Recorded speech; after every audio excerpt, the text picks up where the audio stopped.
Welcome back to Anime Death Spiral, the only anime podcast that is religiously affiliated, and you get a prize if you guess which one. I'm Nate. As always, I'm here with Remy, and I think that are we going to talk about some anime today? If you twist my arm, we can talk about some anime. Listen, it would really make me happy if we could talk about some anime, because I watched some, I read some.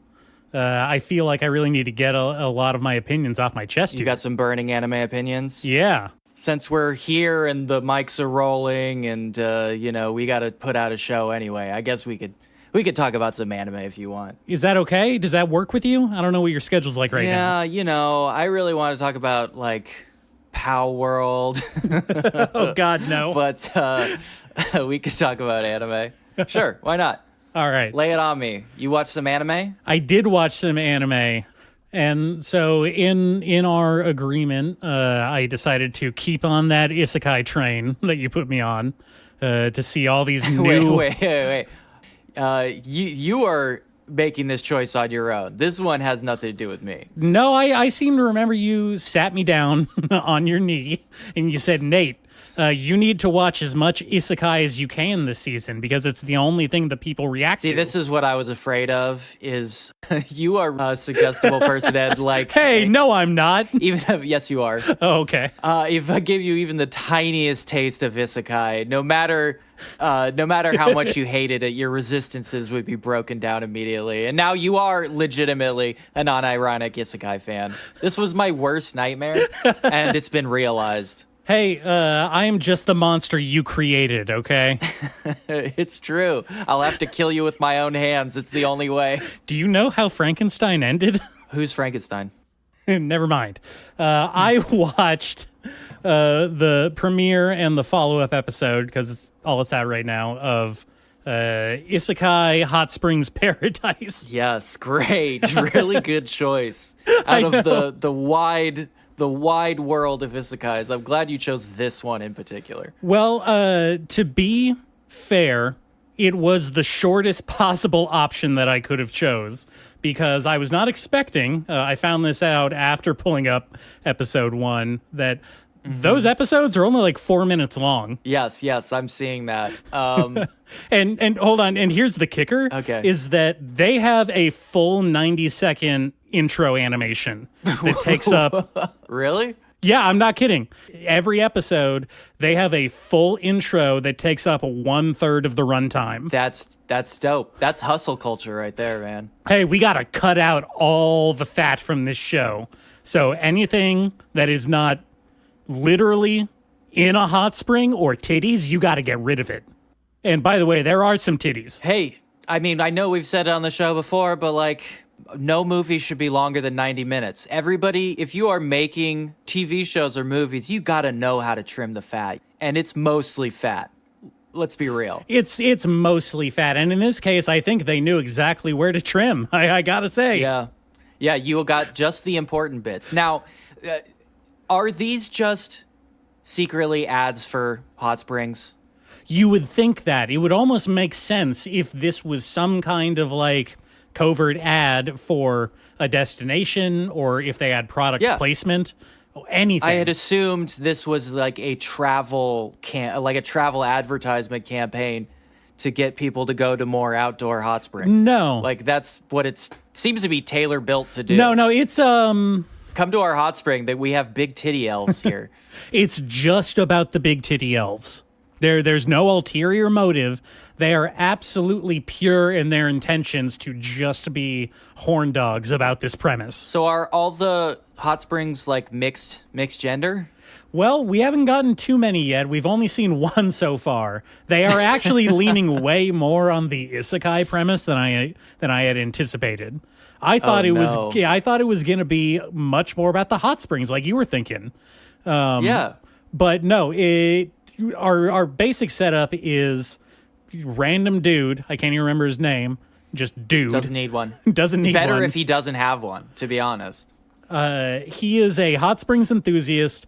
Somehow, we haven't found out how yet, he got reincarnated in a fantasy world. And upon waking up in a hot spring there, he's greeted by a cute fox girl who says, like, hey, your last life sucked so much that the fox god wanted to give you an awesome new life, and I'm here to be your guide. Right. No curveballs so far. And he's like, shut the fuck up and get naked, because you're not supposed to wear clothes in a hot spring. That was his first words to her. He demands that she strip in front of him? Yes. It almost goes exactly like that. Again, 4-minute episodes, not a lot of time to work with. Wow. Does she do it? Oh, yeah, she does it. Why? Well, because she doesn't want to get her clothes wet. I mean, it does make sense to get naked in a hot spring. Gotta say. I mean, that is true. That is true. It's hard to argue with him. Though maybe he doesn't have to be so indignant about it. He's very focused on enjoying his hot spring. He doesn't even notice that, not saying that he doesn't notice, but he doesn't care that she's naked. He is almost 100% devoted to the concept of soaking in a bath. Okay, so he's not horny. He's not horny. Wow. Yeah, it's very weird. I'm not exactly sure what kind of dichotomy they're going for with these two, especially because this is a, 18 plus tagged show. They show nip. They show nip. Sure. Do you think maybe he's gay? I don't think he's gay. I think he's just dumb. That would be a great twist, right? That he he finally gets flustered and uncomfortable when one other male character shows up. We'll have to see, because he's been the only male character to show up. I think that would be a great twist. I would love that. I'm trying to think of what other thing could possibly occur, be intriguing and cool. And the only thing I can come up with is he either turns out to be gay or blind. I don't know, man. I don't know. Maybe he's sitting in the onsen and he gets his balls stuck on the jet at the bottom of the onsen, and nobody's around, and he's drowning. Go for a real slapsticks type angle. And it's only 4 minutes long, and it's still just the show, right? Uh-huh. And he's drowning, and he's so close, and he's pulling, and right at the last second, somebody turns the jets off and he floats back to the top. And then the next episode is exactly the same bullshit as all the other ones. It does not acknowledge how terrifying the last episode was. Just moves on with the fluffy bullshit. Who knows? Maybe that's how he died in the first place. Oh yeah. He is. That would be a great twist. One of the most incredible anime twists ever. If it turns out he was the guy in the Palahniuk story and died at the bottom of the pool. He was the guy from Guts, the Chuck Palahniuk story. Yes. And then in this fantasy world, he's like, God, please remove the fear I have for hot tubs, because they really were the only thing that gave me joy in life, and then I kind of ruined it with my death. And Palahniuk's gay, so that would be good foreshadowing. Yeah. Okay, well, let me tell you what happens in episode 2. That's only one episode? That's only one episode. That's one episode. Oh, God. This better be good, Nerdlinger. Episode 2, an elf shows up and is like, hey, what are you guys doing here? Not blowing my mind so far. And you know what he says? What? He says, get naked, because you're not supposed to wear clothes in a hot spring. Okay, how are they all wandering into the hot spring fully clothed? How is that happening? Well, sometimes you just wander around. It's not like an enclosed bathhouse. It's a natural hot spring. Okay, so they didn't put a fence up or anything. He's just laying in a pond water. So his fantasy quest that he's taken upon himself is to find undiscovered hot springs that have not been commercialized yet. Sure. He wants to go out and find the perfect hidden hot spring, right? Yeah. So these are remote, out-of-the-way locations. Then where are these girls just stumbling onto his finds? What are they doing? Well, as we already established, the first girl, she was put there by the fox god. Yes, we know her, but what about this elf? She was just wandering around in the forest? Just wandering around the forest? What else are you going to do when you're an elf? Just wander around forest? I don't know, build a treehouse, I guess. Be condescending to the other races. Oh, wow, so you think all elves have to live in trees, huh? I think all elves have to live in trees because they need to look down on everyone all the time, and it's hard to do from the ground. Okay, so Oh, was that it? Is that everything that No, happened? that's it. That's everything that has happened. Okay, all right. So there's my report. That's it. No more anime premiering. Does he have a dick? Not that they showed. They've stayed above the waist so far. So they'll show full titty, but like they won't even allude to a dick. They show ass. They got some male ass in there. Hey, yeah, ass, whatever. So I've seen ass a million times. Not an ass guy. Well, hey, you know what? Now that you brought it up, like, what is with anime asses? What is going on there? Explain that comment, because I'm not sure what you mean. Well, anime girls like don't have fat asses. Don't tell me you haven't noticed this. It's fucking weird.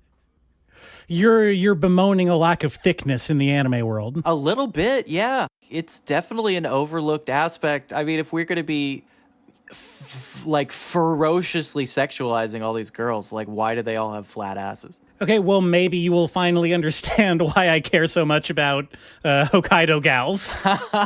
Wait, are the girls packing in Hokkaido gals? The main one is. That's kind of her defining feature. For real? She's caked up? Yeah, she got cake. What the fuck? Okay, well, that's not enough to make me change my opinion about that Okay, show. I'm still in the doghouse for that one. Absolutely. Okay. You made a valiant effort, but not quite there. I mean, I guess I guess I would prefer you watching that to Isekai because I feel less gross about that.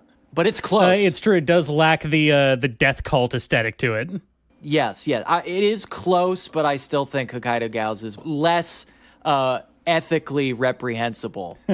Well, shit, man, isn't that the reason like Chainsaw Man was so fucking popular in the beginning? Because people were so horny over Makima's ass. Was she caked up? Yeah, I don't remember that. Yeah, every fucking cover that Fujimoto drew, that was all over the place. Yeah. She got that truck bed. Just saying. I guess I didn't realize that. I can't bring it to mind.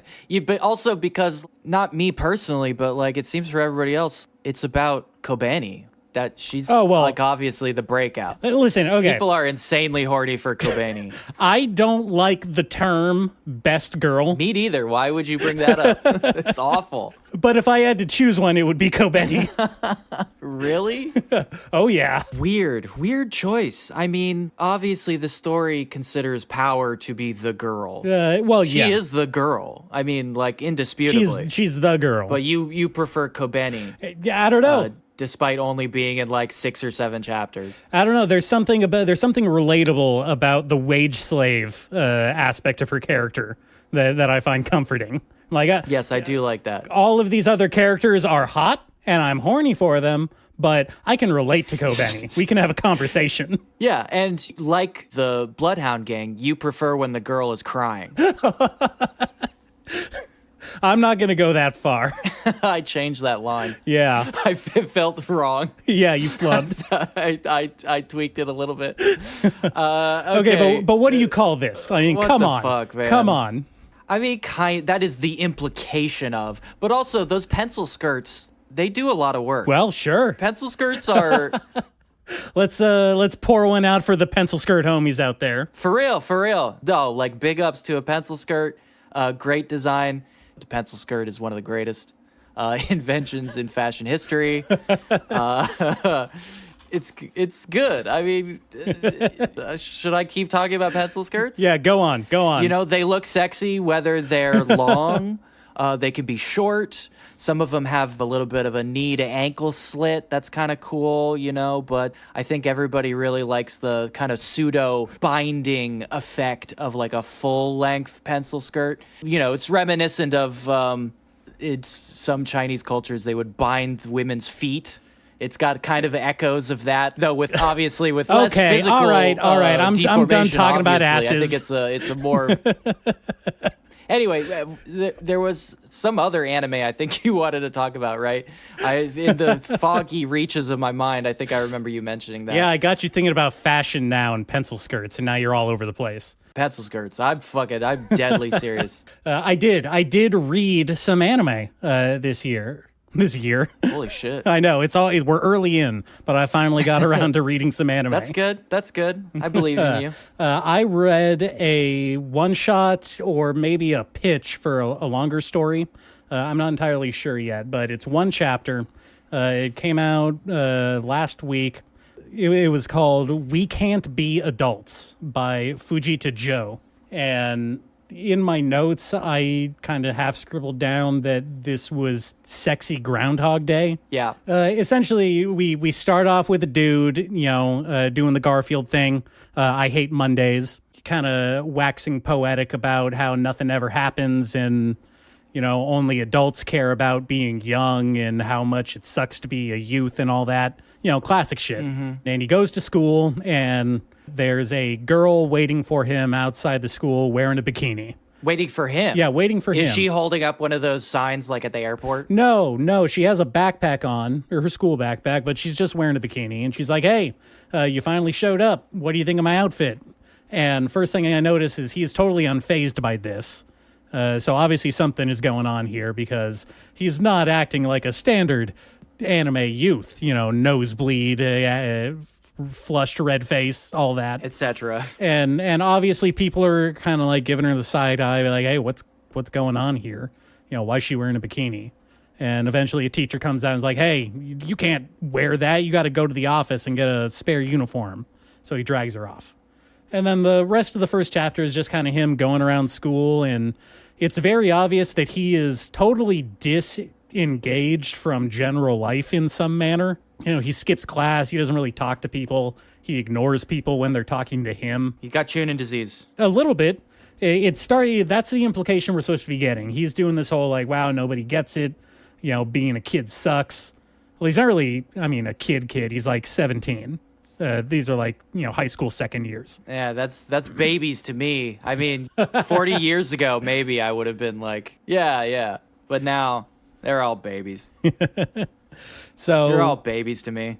So eventually he winds up going to the nurse's office to skip class. And what do you know? Bikini Girl is there.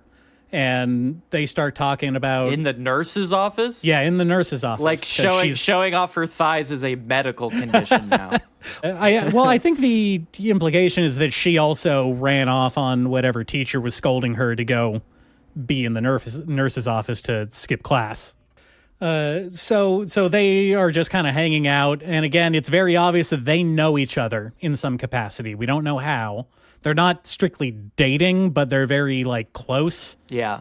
Physically affectionate. They don't, get freaked out by touching or, not in a sexual way, but just like, oh, hey, give me a hug, whatever. Not the way you would expect a stupid little Chunin dude to react. Not the standard anime character. Yeah. Who abhors physical touch and connection. And so he was basically like, wow, you really, you surprised me today. I didn't expect you to wear a bikini.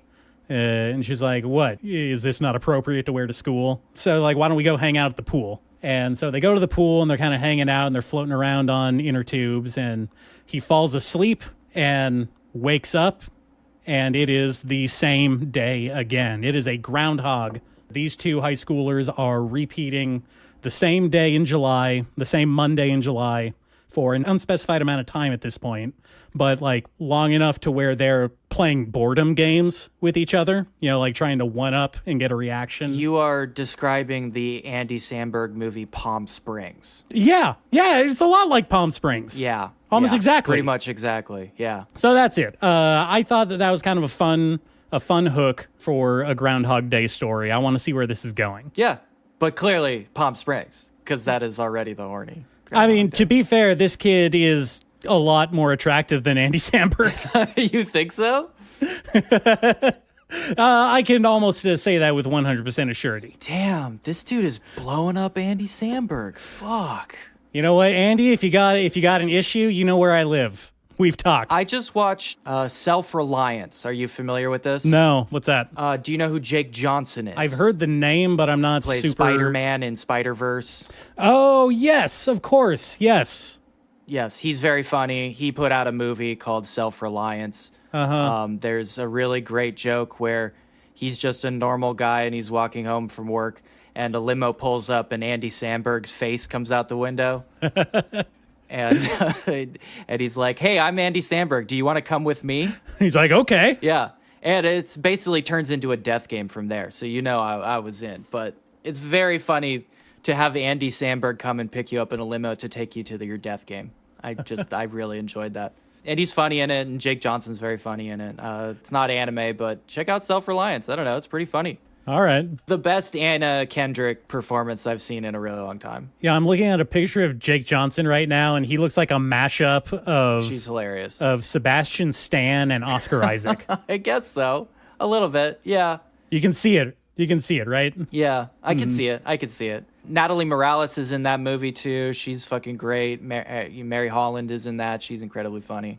It rules. It rules. There's a Wayne Brady cameo. Wait a minute. Well, wait a minute. That doesn't sound like anime. You know, the fact that it turns into a bizarre death game is pretty anime. That's pretty adjacent to anime. I'll give you that. Yeah, it's close. It's pretty close. Just like your thing is pretty close to Palm Springs. That's my connection. Oh. It all fits together, you know? Life is a beautiful kaleidoscope like that. Yes.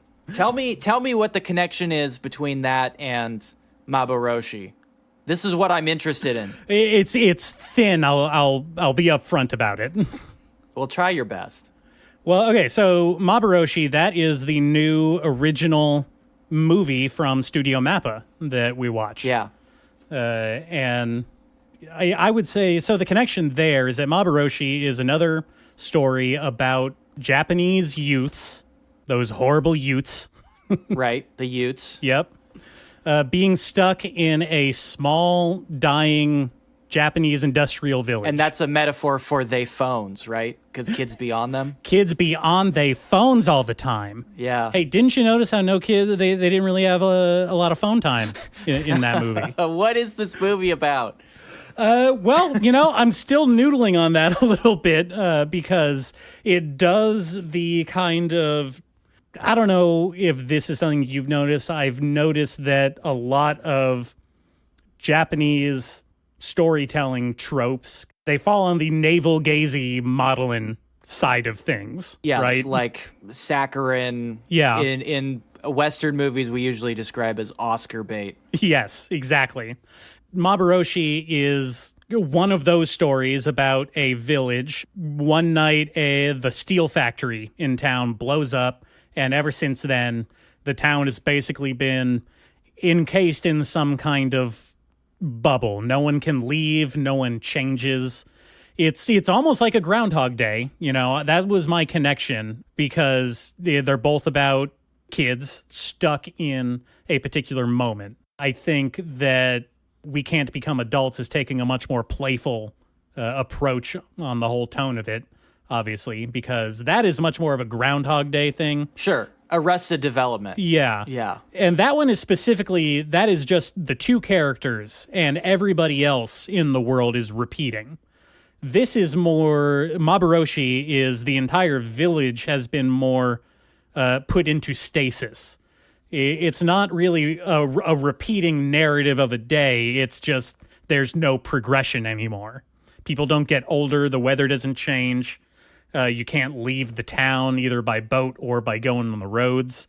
It's just kind of there, which, again, pretty on the nose, like you said. Yeah, so basically, Faceless Void has cast Chronosphere on this small Japanese town. Well, if you want to put it in layman's terms. That's for my Dota heads. What's up? What's up, y'all?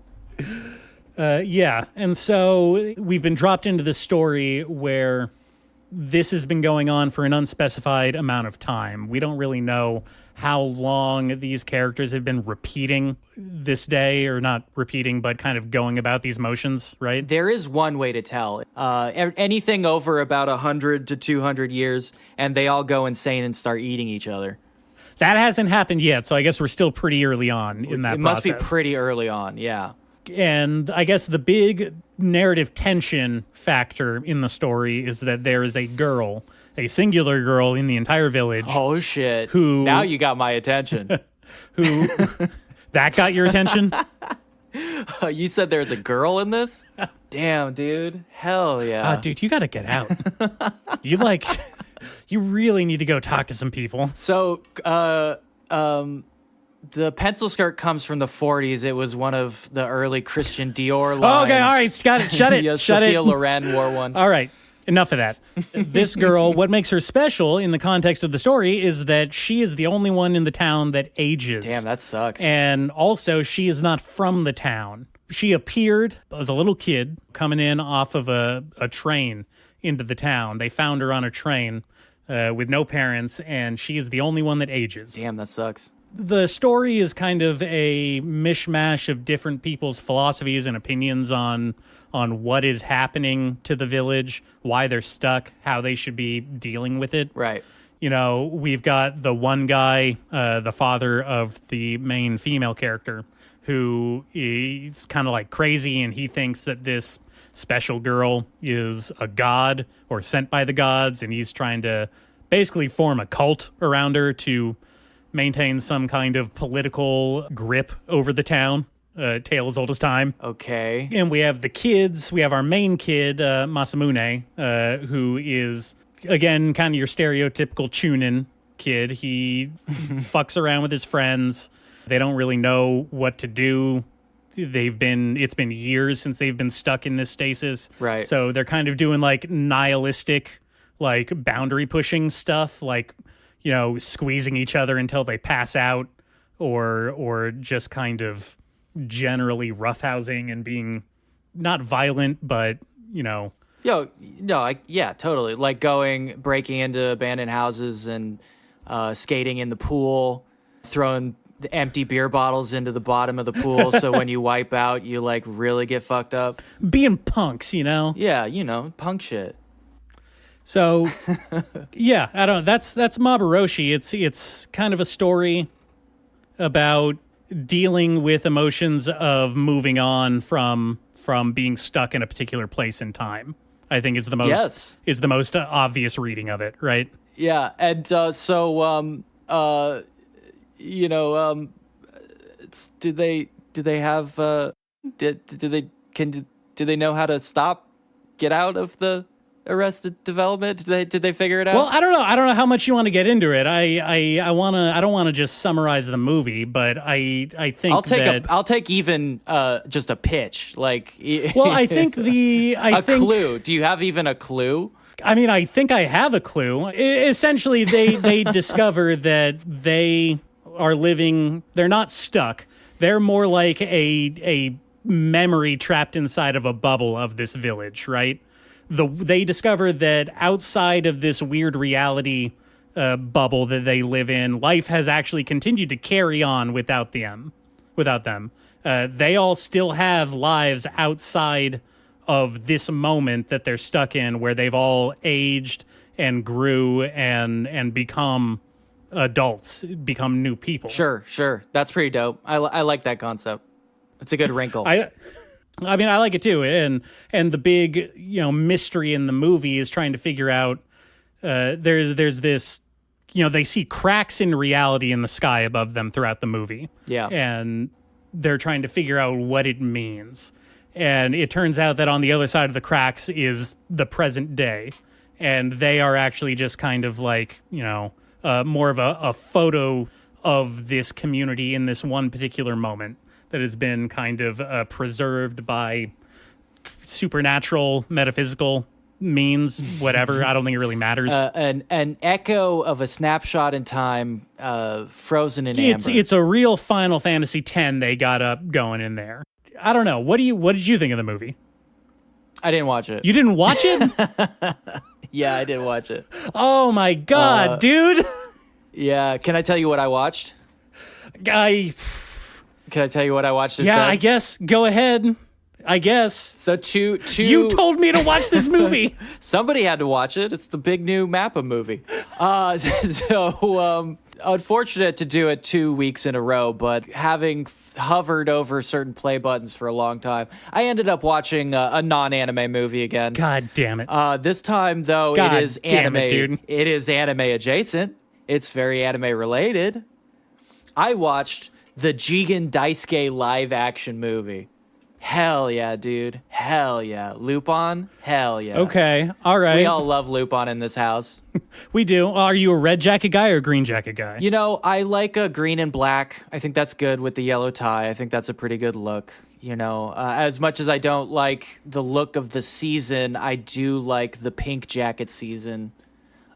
costume. That's a pretty good one. But, you know, for me, of course, I'm a child of the 90s. My Lupin is Castle of Cagliostro, so that's always going to feel like the canonical Lupin. You're a child of the 90s, so your favorite Lupin movie is the one from the 1970s. Yes, exactly. The Ghibli one. Yeah. Because the Ghibli sans, you know.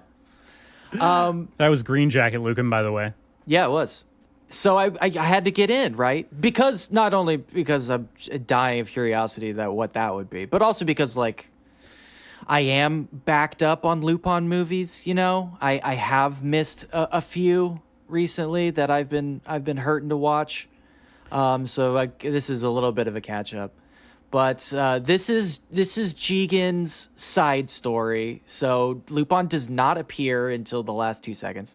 Sorry for the spoiler. God. So you watched a live-action spin-off about a side character from Lupin. Well, calling him a side character is a little harsh. I mean, yes, Jigen is a sidekick, but he is probably the single most ever-present element in Lupin's life. There is no one else who is constantly by his side. I mean, best bros for life, obviously. Like, Goemon is part of the team sometimes, but, like, he fucks Alf most of the time. He's not even there a lot He of does time. his own... Honestly, when you say Lupin spinoff, Goemon or... what's the girl's name? It's the girl. The girl. Oh, man. Come on. Fujiko, dog. Fujiko. She's legendary. I think of them as prime spin-off fodder, right? Because they often go off and do their own thing. They do. Jigen is Absolutely. kind of like, he's kind of a package deal with Lupin. They're a duo. Yeah, but he's got his own life outside of Lupin. You know, he's his own man. And it's funny you say that because all of the other movies I've been sitting on and really do want to watch are the spin-off movies. There's Goemon's Spray of Blood, which I'm really excited for. Dope. If you saw a couple of screenshots, you would also be excited for it. It looks fucking incredible. And, you know, Goemon's dope as hell. He's slicing people up. He's cool as fuck. Is that one live action or anime? That's anime. Okay. The other ones are all anime. I'm not aware of any other live action movies, though I don't doubt that there are some really bad ones. Now, do you think that they chose Jigen for the live action one because his design would look the least stupid in live action? It's possible. He is definitely the most grounded of the cast, even though he is a total goofball. But his costume essentially is just It's just a suit. black, dark blue suit. But, you know, okay, so that actually brings me perfectly to the first disappointment of this movie. Oh, no. Okay. All right. Get into it. There are not too many elements of iconic Jigen imagery. The big two are his facial hair, and he keeps his hat over his eyes. You do not need to be a Lupin aficionado to understand this version of the character. Yeah, he's got the hat tipped down. He's like he's the classic cool fedora guy. Exactly. He doesn't look where he's going because he's kind of a cowboy. I mean, he's a jazz cowboy. A jazzy cowboy. He's Cowboy Bebop. This movie, he does not have the facial hair. And he doesn't keep his hat over his eyes. He doesn't do either of those things. Wait, What the fuck? I mean, This is production meeting day one. Okay, so we got to find a guy to play Jigen. He's got to have the facial hair and he's got to have the hat over his eyes. And then like 6 months later, they're like, we lost the facial hair and the hat over his eyes? What's happening here? So I'm looking at some pictures here, and he has some facial hair. Some facial hair, but not the facial hair. No, he doesn't have the giant pointy chin beard that Jigen is known for. Jigen has a chin strap like a little bit of a point. And in a lot of versions, it also curls upward, which is cool. A little flair for the beard. Yeah. So no facial hair. You see his face the whole time. Yep. Ridiculous. It's kind of, I don't even need to say that much more about the movie because those two elements alone bothered me the entire time. Little splinter under my fingernail just for like an hour and 50 minutes, I think. Maybe 2 and 10. Too long, obviously. Can you think of any other live action adaptations that have missed the mark that bad, in that way? I feel like it's hard to think of live action adaptations that don't. Well, fair enough. That's a bigger challenge, right? Yeah, the one that came to mind for me was the Ghost in the Shell live action. Yeah, a couple glaring omissions in that character design. Like one, she's Japanese. That is a big one. That is a big one for sure. I take it then your overall view of the Jigen movie was not great based on that. It's fine. It's the most standard fucking Western story you could possibly ask for. Does he get pulled back in for one more job? This is actually, he's taking a break from jobs because in a impromptu duel, he kills a guy, but it takes 2 shots because his barrel has been damaged or something. He feels like his gun is out of whack because when he shoots this guy dead, he hits him in the shoulder first, and then he has to walk up and do the whole fucking double tap. And he's not a double tap kind of guy. I'm glad that they're doing stuff with guns at all, because the way you describe the rest of the way they adapted his character, I felt like they may have left that part out too. It was very close. Well, you can't imagine a world where his gun is broken the whole movie and he can't shoot people. I can imagine that very easily, yeah. Yeah, that is a colossal mistake, I would imagine. In fact, instead, he takes a big field trip to Mexico and buys like a 9 mil off some like very shady American guy. Oh my God, what is the Japanese like cinematographer's idea of what Mexico looks like? A big sandy desert. I'm not joking. It was like the middle of the Sahara. There's a big title card that comes up that's like Mexico, but they are literally at a table in the middle of sand dunes. It's so wild. They have a camel walking in the background. Anyway, the guy happens to, and this is very convenient for Jigen, but the guy happened to coincidentally know that the greatest gunsmith in the world is a Japanese woman, and she's in Japan right now. So he flies home to Japan, where he gets sucked into the most typical possible plot you could imagine. It's just straight up like Western ad lib shit. There's a little girl, and crime guys want the little girl. Oh, obviously. He's pretending like he doesn't care about the little girl because he doesn't want to get involved. But then he gets involved, and he saves the girl from the goons, and the fucking gunsmith fixes his gun, and Lupin shows up in the Fiat, and we all have a good time. So like Castle of Cagliostro. No, not at all, actually. Not at all. Because that is also a story about bad guys kidnapping a little girl. It is, yes. I mean, that is basically where it is. And then Lupin shows up in the Fiat and everything's cool. Yeah, but that's at the start. And this time he shows up at the end. Oh, That's okay. the biggest possible difference. Now, here's the thing that makes this movie interesting. And this is maybe a little biased because I'm coming off the John Wick 4.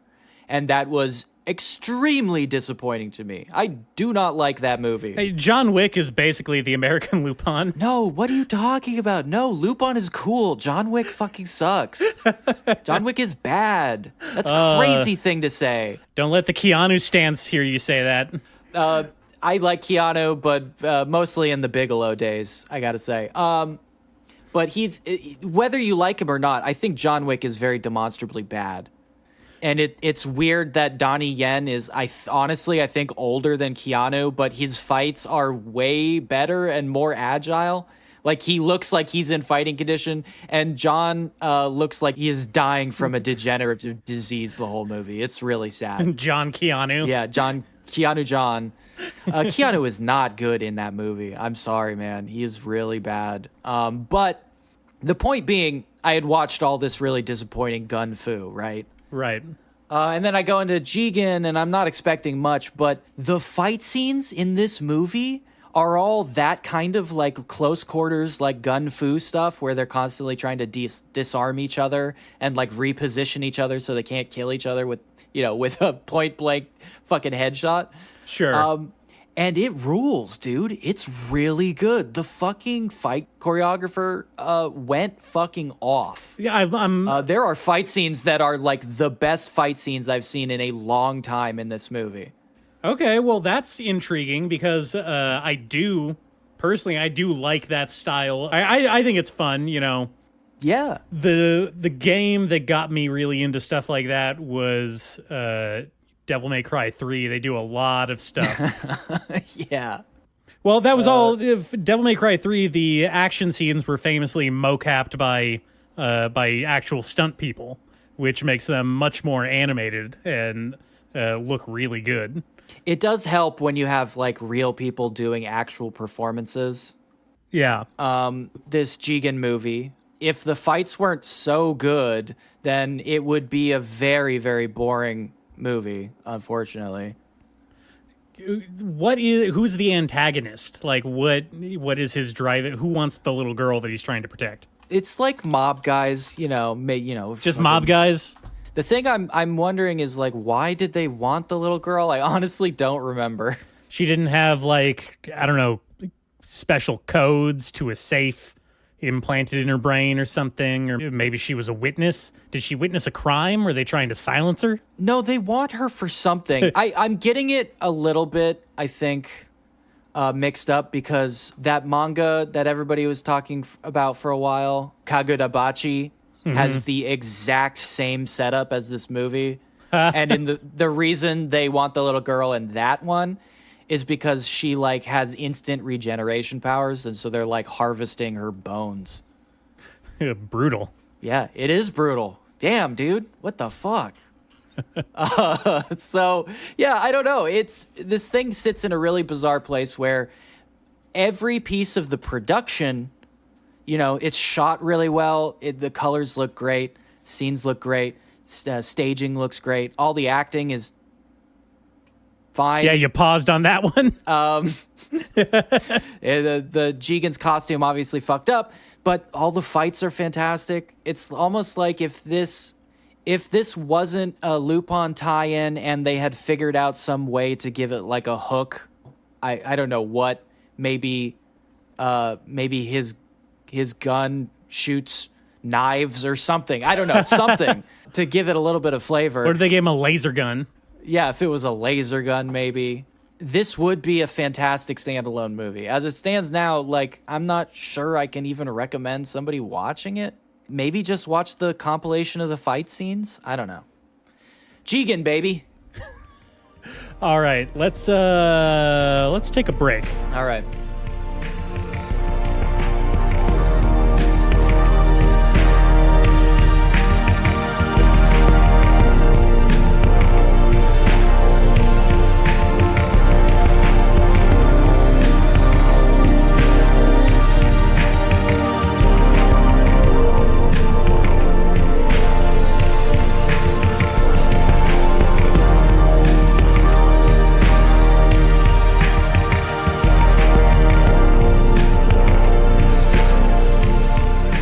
People, you know that I know what you've been clamoring for. What you've been clamoring for. What is the point of the show, Nate? The point of the show, as I laid it out at the beginning, was to finally make a podcast that truly and honestly captures the essence of anime. Its various facets, its evolving personality. Hold up. I thought you said the point of the show was to get paid. The people that should get a little bit of value out of the show, right? I mean, that's what they're here for. Oh, absolutely. Cultural and, educational enrichment about the subject of anime and anime adjacent things. We're educators as well as entertainers. We're also lecturers, researchers, and philosophers, Oh, yeah. I think podcasters are the modern day philosophers, and I think our show really embodies that. Oh, God. So in that spirit, I had kind of gone back over the episodes and realized we'd left a pretty big chunk of anime's essence unexamined. Mm-hmm. Sitting at the heart of anime as an art form, as a culture, is the jet black, evil, stone cold, cancerous lump on anime's soul, which is pure and unadulterated commercial advertising.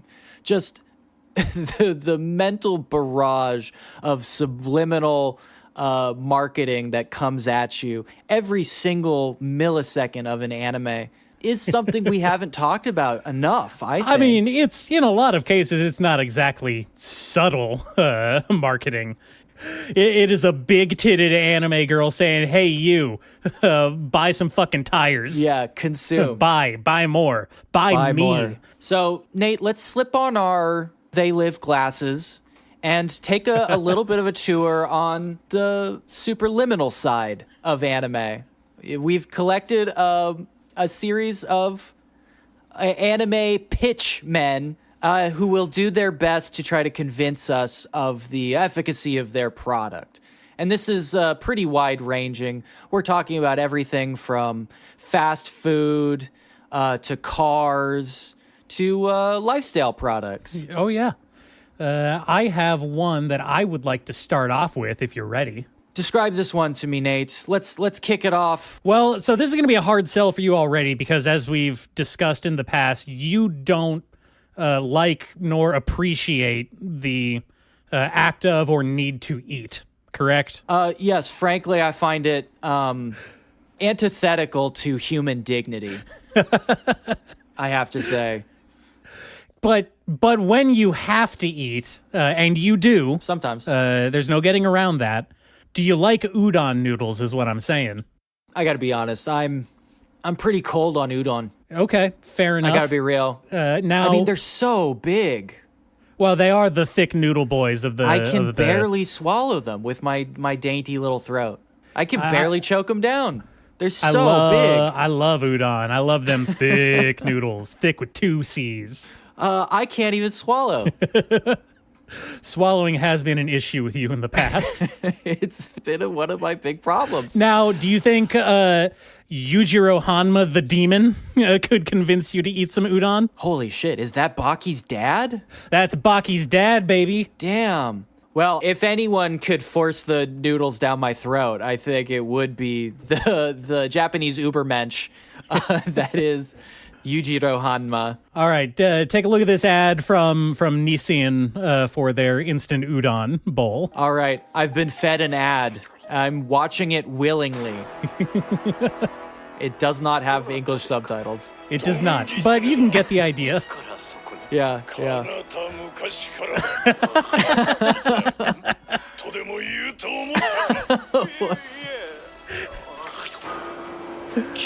All right. Tell me about that. How that ad made you feel? Give me a consumer feedback report. Okay. Yes. Hold on. I need to You process that a little bit. Look at my Baki character list really quickly. Because I forgot that dude's name.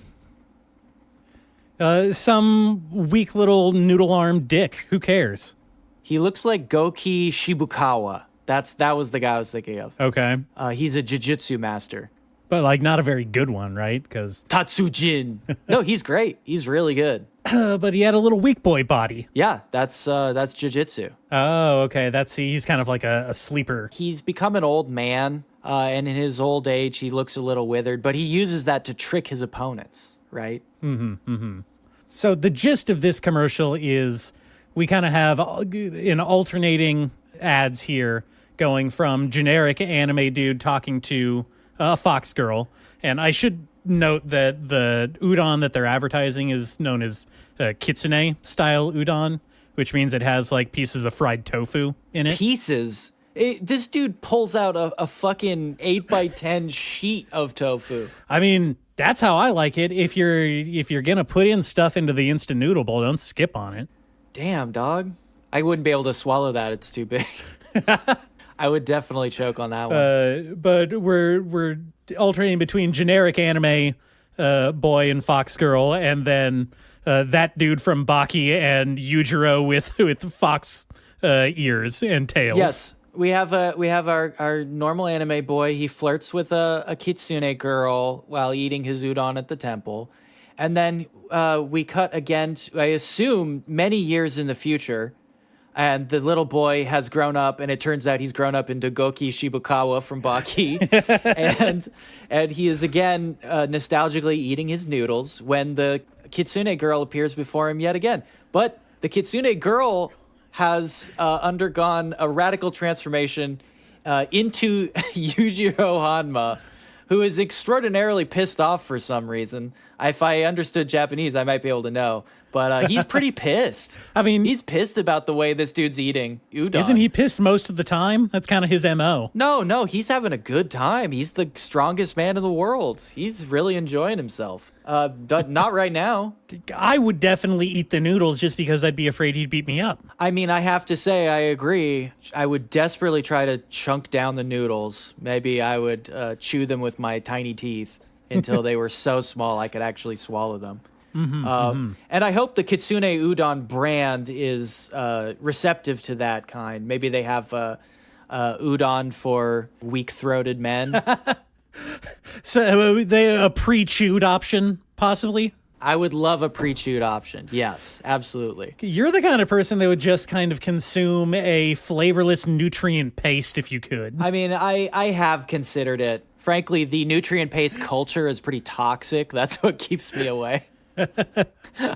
Okay. Now, I want to send you one here. This is a little bit different. Okay. It's for food, of course, but this is a brand I think we are both a little bit more familiar with. Basically, need no introduction. This is for the McDonald's brand food line chain of hamburger shops. You may have heard of them, a little startup company. Yes. Not my favorite, but I'll take it in a pinch. I like the hash browns. They're advertising in Japan with a series of anime clips. This one is a little bit older, entitled Samurai Mac. All right. Do you think the Samurai Mac is going to be appetizing or disgusting? Well, I am predisposed to give them the benefit of the doubt because I'm a good little consumer pig, and I'll eat my McDonald's whenever I can. You'll eat your slop. I'll eat my slop. I'll drink down the Pokemon, and I'll eat up all those Samurai Macs. Okay, let's take a look. Oh no, they're using the song. Wow. All right. Well, they're going for kind of like a very stylized thing here, kind of a vagabond story thing. Yeah. Oh, all right. What the fuck is that? What is that? I mean, I admire his resolve to move forward. Adult enjoyment. Maybe we... Okay, there's a lot going on here. Let me take the lead here. Okay, go ahead. First of all, hold on. Just to kick you off, the subtitle is 2 Spanish-Japanese flavors for a limited time. I was going to get to that. Okay, go for it.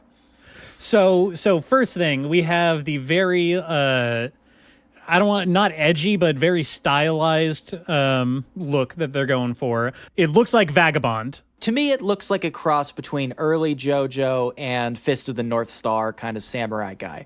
See, I was going to say like early JoJo and modern Vinland Saga. Sure, yeah. So I appreciate that. I think it's actually kind of cool, and they're doing the kind of Japanese traditional ink painting look for the backgrounds. Yeah, it's cool. He's climbing this traditional Japanese art mountain. Yeah. And then we get some nice beauty shots of the actual product. And so I guess we should talk about what the Samurai Macs are. Describe that first, and then we'll talk about the efficacy of the trailer. Yeah. So as they described at the end of the ad, these are 2 Spanish/Japanese flavors for a limited time. Spanish dash Japanese. Spanish dash Japanese. Spanishese.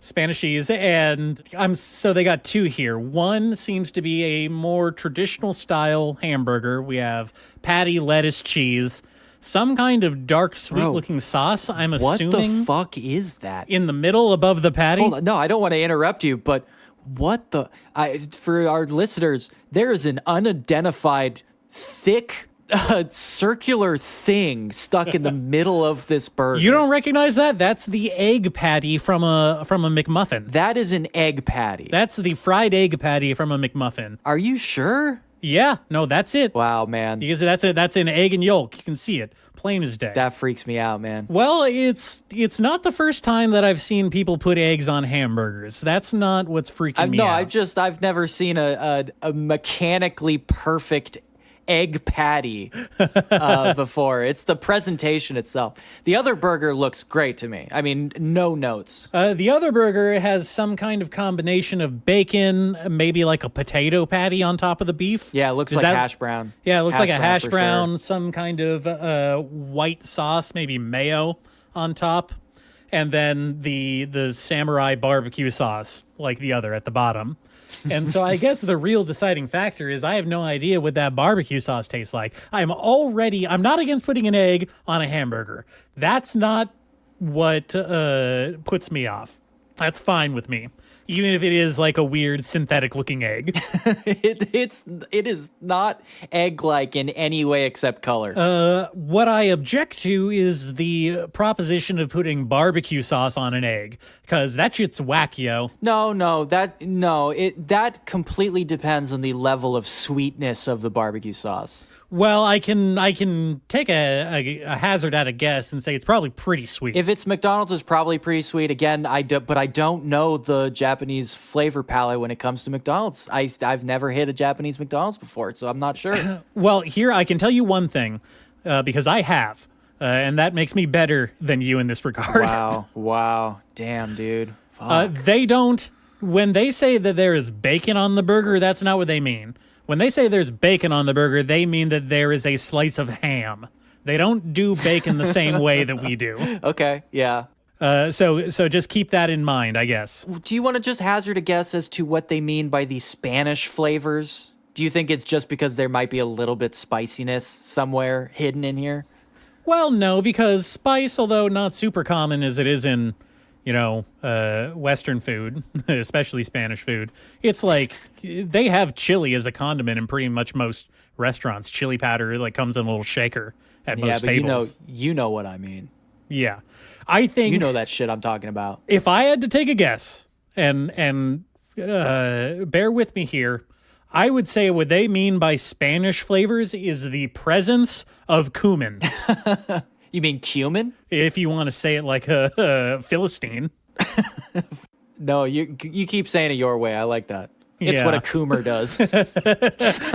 They're cumin all over the place. Get out, I'm cumin. So with that in mind, with the cumin in mind, I would eat these burgers. No question. Both of them. Okay, well, I'll say yes, the ad is definitely effective. I'm not sure how the Japanese guy, the samurai, connects to the desire to eat burgers. Well, we do see a quick glimpse of him eating a burger at the end, but the commercial, for the most part, is about climbing a mountain. Well, it's because a good spicy cumin sauce translates directly to adult enjoyment, right? That's what the ad's saying. Adult enjoyment. I do love the phrase adult enjoyment, and I will be using that in my day-to-day life.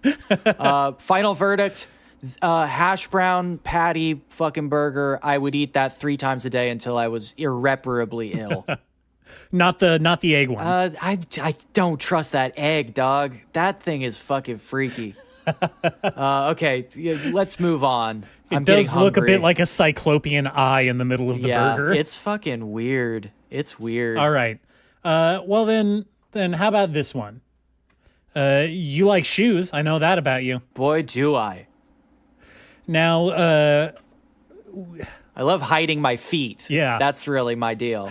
That's their number one function is to hide your disgusting feet from the world. Keep the piggies away. You're never going to see my piggies. You're never going to see them.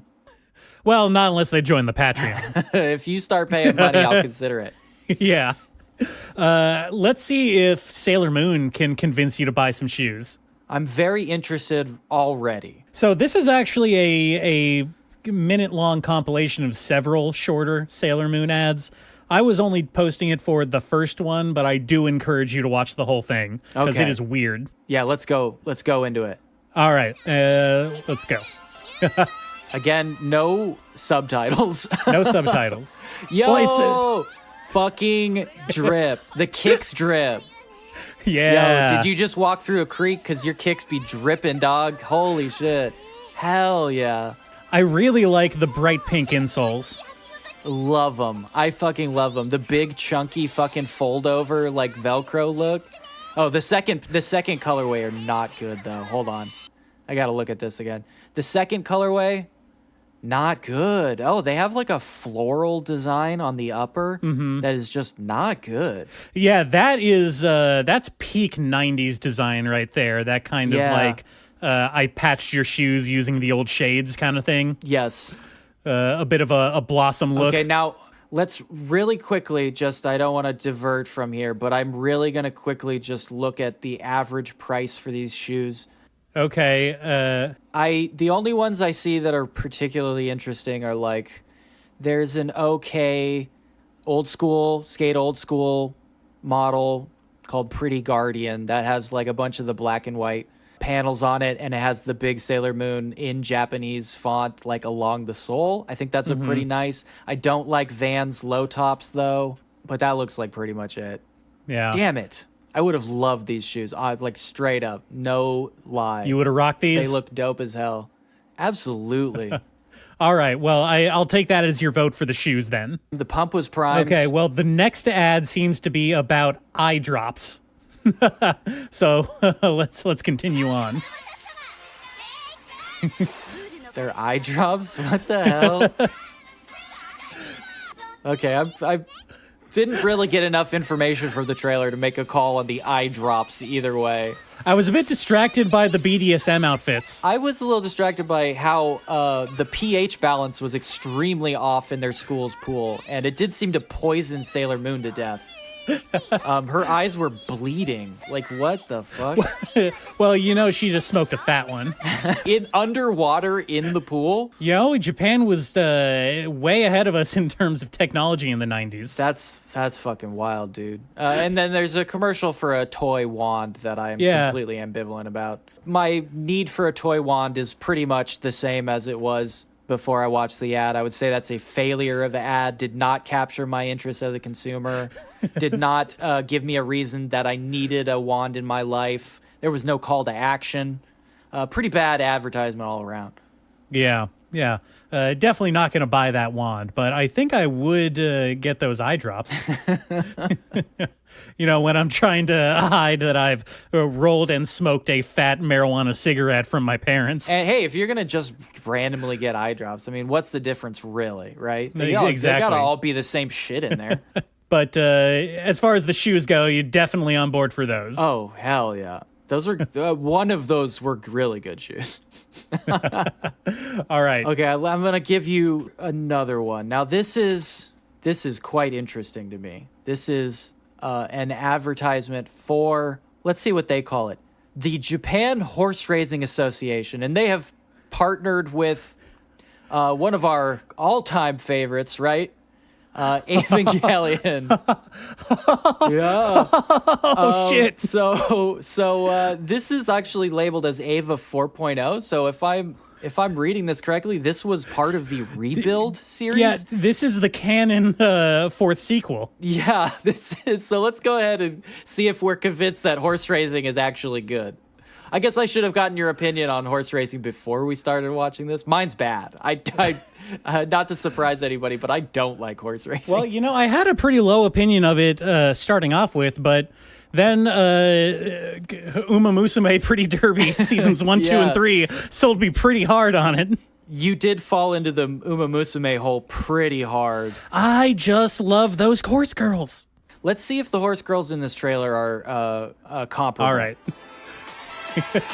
Now, right off the bat, I will say this has a thing that Ava kind of suffered from as it went along, in that it has an incredibly upbeat theme song. Oh, man. The Ava 1 horse. Hell yeah. Okay, now, who is piloting the Ava 1 horse? Obviously a horse. Obviously a horse is piloting the horse Do you think Ava. there's a horse in a horse plug suit? Yes, I think horse Shinji is inside the horse Ava, inside of a horse-shaped plug suit. And these are separate characters, mind you, inhabiting the same space as the regular Ava pilots. thus confirming what I always thought is that there is an alternate horse universe existing within the confines of the Eva story that is only visible in the background. That's interesting because my assumption at first was that this was in fact an unseen episode of the original series in which a horse angel had shown up, and the only way to defeat it through its natural psychic armor was to make it lose confidence in himself by beating it in a race. That's a good assumption, but the fact that this is labeled as Eva 4.0, you can JRA final, does make it canonically the last in the series, in which case they have inhabited a new fourth dimension, if you will. Right. Yes, an alternate dimension. Now, see, what I liked about my idea was that it conjures up this image of, instead of Shinji and Asuka playing DDR, they were in fact running around as a pantomime horse, which has training to get into the horse Eva, which is delightful. I think we can all agree. It's beautiful, delightful. Now, was Shinji the horse and Asuka the rider, or were they doing like the front half, back half thing, like a horse costume? Front half, back half horse costume thing, for sure. We're talking about classic comedy skit horse. Okay. Now, I think it goes without saying that Shinji is the back half, right? Oh, there is no question. I mean, as soon as you realize it, of course, he is awkwardly hugging Asuka's waist, and occasionally his face is somehow slipping into her underwear. I don't know how, and then she gets really upset and she kicks herself in the horse stomach. It's a very funny scene. Man, that's so fucked up. Classic Eva shit. Now, what about your opinion on horse racing? Because I still hate it. Well, okay, now I still hate it. I've been swung back in the other direction. Uma Musume made me love it, and now the association with Eva makes me hate it again. I think it's cruel to anime characters. I could give a shit about horses, though. Yeah, I'm pretty ambivalent about horses, but I did hate there is an evil horse council. Well, obviously, it's a reflection of the evil, mysterious council that Gendo is reporting to in the series. Yes, it makes me very uncomfortable. It's like... That's what I'm saying. They're from the horse dimension, dude. It must be. This is strong supporting evidence for your theory, because these are clearly like super intelligent alpha horses who have been secretly ruling over humanity. The horse Illuminati. Yeah, I don't like it. I do not like Illumitrati? I don't know. Jesus Christ.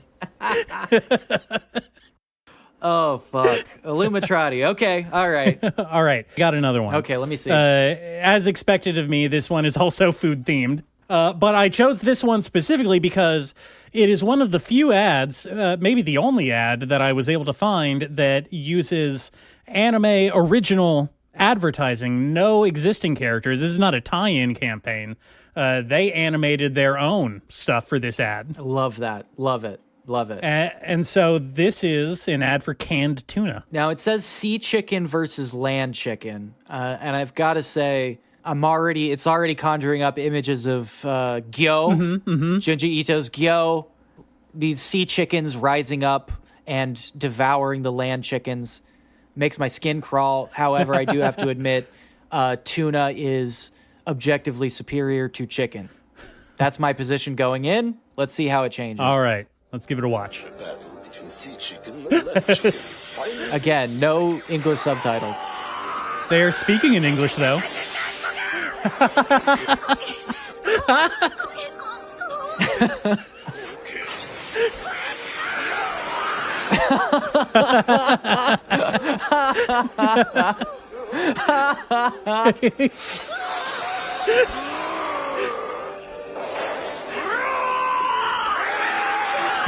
I have so many questions. Oh, man. Okay, first of all, the biggest concern here, and I cannot read Japanese, so I am having to make assumptions about the product. Now, I see a chicken and a tuna on this package. Are you telling me this is a chicken-tuna combo?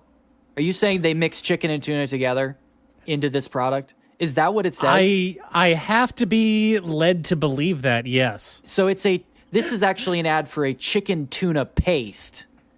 Well, a tuna that has been enhanced by chicken, or possibly a chicken that has been brought down by tuna.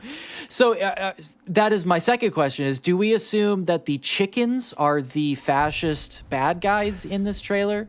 Well, obviously, I think if we're giving, because chickens are fighting tuna in the trailer. They are obliterating each other in space combat with horrifying weapons of war. But we are not giving a clear indication on whether one of these are bad guys or good guys. Well, I would say, given the context of the commercial, we give much more empathetic shots of the tuna. You know, we see them kind of getting ready for battle, getting loaded into their tuna mechs before they're shot. Their wives and children crying. One literally gives them a kiss goodbye as he's loaded into his death pod, hyperbaric tuna mech chamber. Yeah. So I think that we're supposed to be siding with the tuna here, which isn't surprising. You know, I think it's not a surprising opinion that Japanese people like tuna, possibly more than chicken. Now, do you think that both the chicken and the tuna are misguided because, as the product points out, it is the human that wins? And in fact, if they had teamed up and used their strength to defeat their natural predator being us, that they could find some kind of common ground that could end this tuna chicken war? I'm just a simple war hawk, and you shouldn't think too deeply about conflict. They fought a good fight, and at the end of the day, I'm eating both. Okay, final question. When you combine two foods, are they fighting? For your taste buds' attention, yes, they are fighting. I was. Man, I want a tuna sandwich now. I do love a tuna sandwich. Love a tuna sandwich. Maybe I'll add some chicken to it. My opinion was definitely changed for the worse because mashing chicken and tuna together sounds disgusting to me.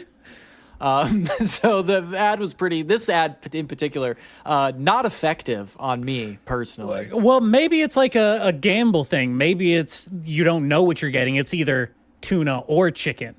Oh, it's a mystery Airheads thing where you open up a package and one out of every 10 is chicken. Exactly. That'd be pretty intense. I would love that. That would change my whole shit around. You're on board for that one. Okay. Yeah. All right. Well, you got one more for me? I've got one more for you. Let's take a look at... So, Nate, to start off, what's your opinion on the New York Mets? Very little. Yeah, you're more of a Boston guy, right? Yeah, you know what? I think that I would... Red Sox? I'd probably literally crumple under my own weight if I ever tried to pick up a baseball. Let's just say that I was an indoor kid, you know? I'm not doing an anime podcast for no reason, buddy. Just say the Giants so we can move on. Yeah, the Giants. Okay, let's go ahead and watch this commercial for the New York Mets. All right.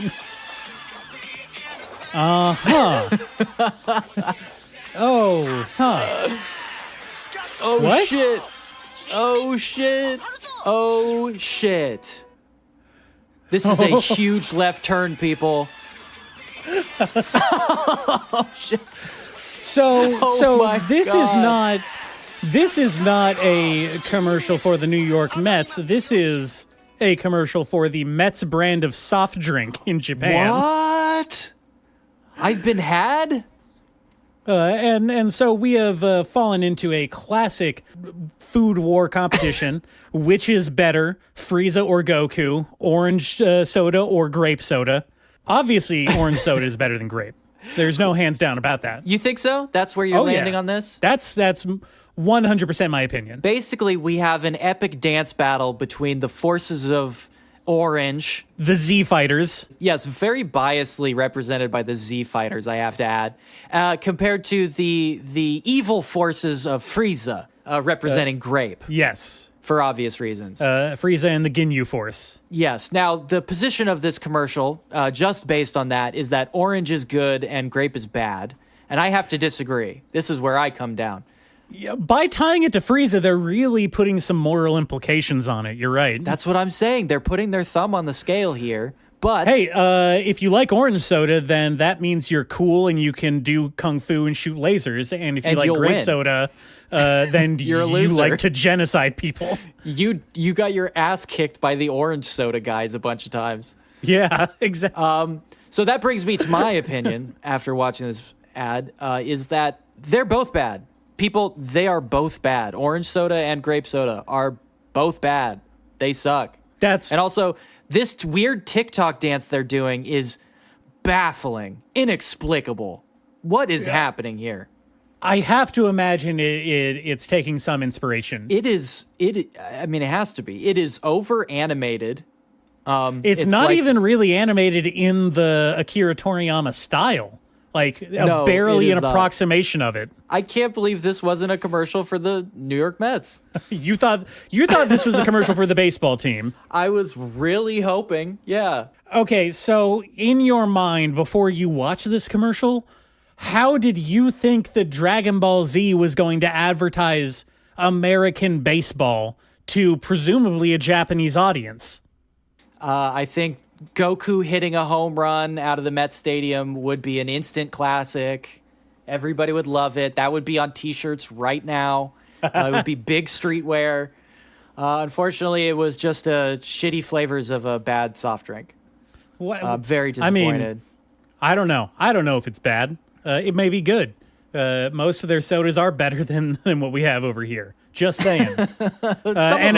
As long as we're on the topic of grape soda, all I'm saying is that nowhere else have I seen the option of a green grape soda, which is very good. I enjoyed that shit. You appreciate that. Yeah. Even weirder and even cooler, green grape ice cream all over the place, dude, and it was good. Green grape ice cream. Yeah. I was into that shit. I liked it. Okay. Well, here, let me give you one bonus one because this is only 15 seconds long. Okay, all right. Just to wrap it up there. This is an advertisement for Pepsi. Since we're on fast drink kick, might as well wrap it up with a fast drink, right? Uh-huh. Now, obviously, Pepsi is a joke. It's literally a product that exists only to be a punchline. We all know this. Even if you hate soda, we know that Coke is the superior product. It's almost embarrassing that Pepsi continues onward. They're clearly desperate. I mean, I think Coke sucks too. Yeah, but it is superior. You know it's superior in your heart. That's why you buy Cokes when you go to mixed drinks. Uh-huh. Don't lie. Ain't nobody ordering a rum and Pepsi. That's all I'm saying. Ain't nobody ordering rum and Pepsi. Obviously, the Pepsi company has become so desperate that they have turned to sexy anime girls in a last-ditch bid to get people to drink their disgusting slop. Let's take a look at their sales campaign. Okay, here we go. So their strategy is sexy Pepsi-themed idol. Okay, let's talk about a couple points here. Actually, hold on. Can I just get my thoughts out first? Because this was very quick. And I just want to say, from a pure marketing, advertising perspective, I love this. This was... You love it. Yes, this is absolute pure advertising in its most raw form. Because you know what? We have a sexy anime girl dressed like Pepsi. She comes up through the stage to a crowd, a stadium of adoring, cheering fans. And she does not sing. She does not dance. She opens a Pepsi, takes a drink, and people lose their shit. End of ad. Well, hold on. You step back. You're pretty much correct. But our sexy Pepsi girl rises up from the stage in a classic diva move. And here's where you missed a crucial step, Nate. You're going to want to maybe go back and freeze frame this. She unholsters her Pepsi from the Pepsi sheath she keeps at her side that is hanging off her waist. Of course. She pops that bad boy open, takes a sip, then turns to the massive crowd and says, "Drink Pepsi, you slobbering morons." Now, I've never had Pepsi Nex, N-E-X, which sounds incredibly nefarious without the T. Yeah, it sounds like Nex, like N-E-C-K. Or like Knox. It's something bad. Yeah, I know instinctually, capital N, capital E, capital X, that's bad news. Yeah, that sends danger warnings to me. Yes, that is huge red flags. Now, on top of that, it is also a diet soda. Well, you lost me. I will never drink a Diet Coke or a Diet Pepsi. This is the single most serious take in my entire life. I will kill myself before I drink a Diet Pepsi. Now, I will say... I will commit ritual suicide. I just want to say that my fat ass would absolutely love a tactical soda holster for my thigh. Yes. Now, on the other hand, a soda holster sounds like the coolest shit ever invented. That is dope as fuck. And I would wear it to the airport, and I would use it. And yes, I would not take it off going through security. I would yell about the Constitution if they tried to take my Pepsi holster away. I'm a sovereign Pepsi citizen. You can't do this to me. That's part of the first Pepsi Amendment. I think this is a good one to end on because it really does just absolutely wrap up the sheer banality of anime in a perfect way. It's just a mascot character. She's just a sexy anime girl who wears the colors of the product she's a sponsor for, or is sponsor for her. She doesn't do anything interesting or specific to her to give her like a character moment.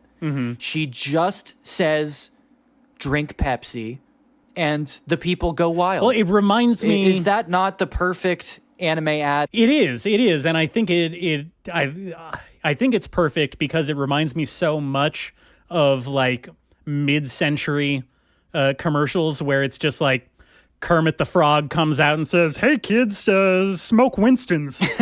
Yeah, boy. Yeah. That's my shit. And the kids go wild. Well, it's a little on the nose, but I will point out, like, this is Ana de Armas in Blade Runner 2049. Say that when I can download my own giant hologram Pepsi idol that'll talk to me in my apartment as I drink Pepsi. We are only a few years away, dog. Just wait. Wait it out, and you will definitely have your holographic Pepsi girl. I promise you. Man, I cannot fucking wait. Oh, that is the dream of anime, isn't it? Yep. Isn't it, Nate? That's it. Yeah. And isn't it? That's that bright star we're all reaching towards. Once you've spiraled enough, the death spiral opens up, and like an oasis, you see your holographic anime girl at the bottom. Now, the deep Lovecraftian truth is there is actually no bottom. And then the sexy anime girl is just a beckoning siren to accompany you to your ultimate doom and madness. True, like some kind of space ghost luring people into a black hole. Some kind of space ghost, if you will. That's what I said. Okay. All right. My tiny brain has been ravaged by marketing. I don't have much of a defense against it anymore because of my staunch belief in never watching advertising, to the point where I will like turn shit off if it tries to play me ads. Oh, so, yeah. I get irrationally angry when stuff gets past my ad filter. Exactly. So I am feeling mentally drained. I've taken a lot of psychic damage from these videos. I think we need to wrap it up. Well, then let me say this. Beautiful and handsome listeners, go out, consume, buy, indulge in us. Go to the TikTok, go to the YouTube, subscribe, comment, do the stuff, like, ring the bells, I guess. God, I wish I had a product I could pitch to you right now. Bye. Bye.